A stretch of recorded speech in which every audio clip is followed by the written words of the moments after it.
Well, hello everyone. My name is Roger, and this is your daily tarot map for Wednesday, June 10th, 2015, using tarot to create the life you want.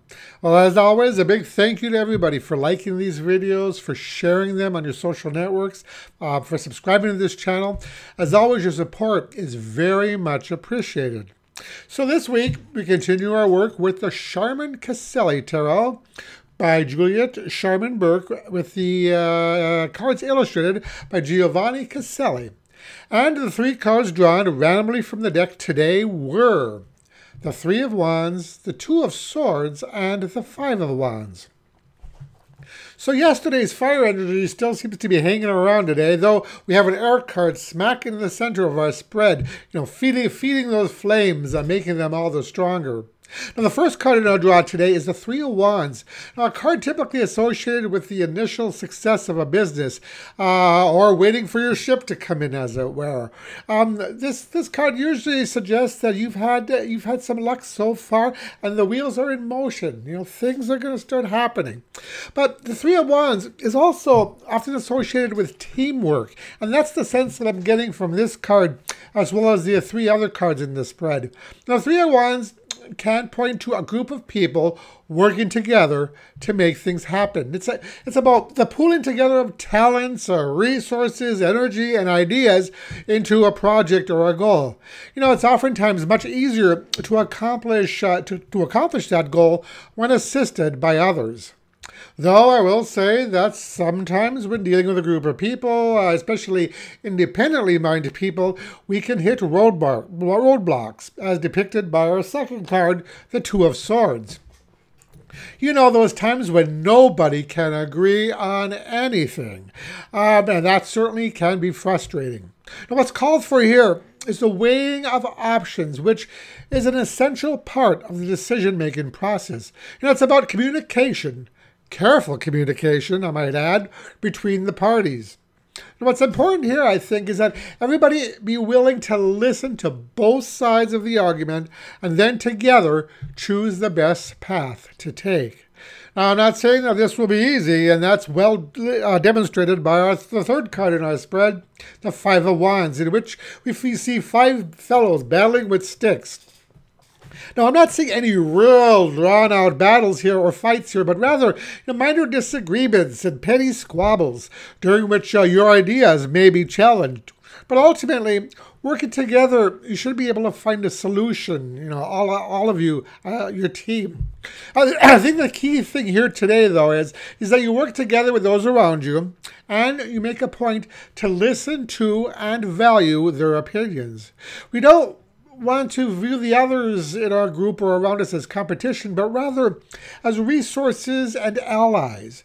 Doing so, we'll be able to progress closer to our goals.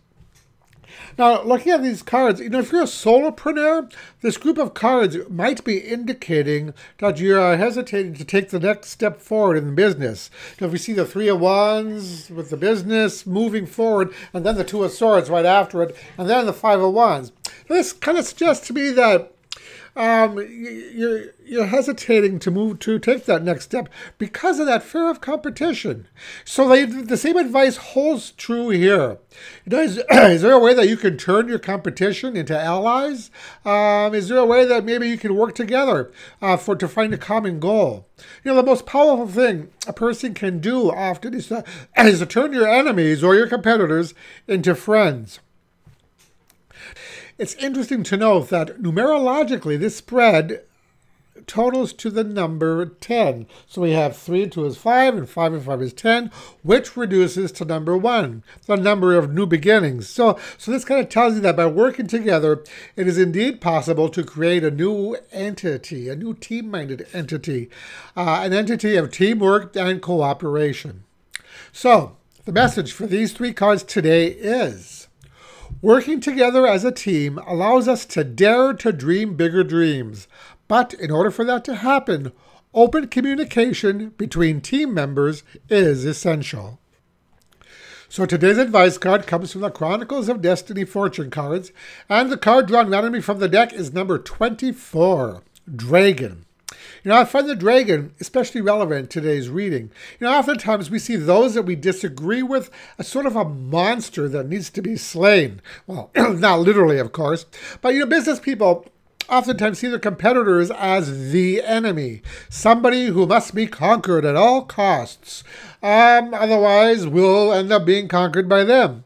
It could be that it is our own fear of failure or dread of confrontation is what's keeping us stuck in this point of view. So, in light of today's draw, I see this as the entirely wrong approach. We need to look at those who oppose us or challenge us as potential allies instead. Allies we can learn from. Allies who have an idea or a point of view that perhaps we haven't considered. So today, try to look at your competition from a little different perspective. Years ago, I met someone who told me not to look at my competition as an enemy, but rather as a teacher, somebody you can learn from. And actually, this was some of the best advice I've ever received. In fact, I am still constantly learning from my contemporaries, and I've been told by a few of them that they learned from me as well. So who could ask for a better arrangement? And that is your daily tarot map for today. If you liked this video, I'd appreciate it if you click the like button below. And that's it for today. Thank you so much for watching, and I'll talk to you again tomorrow. Brightest blessings.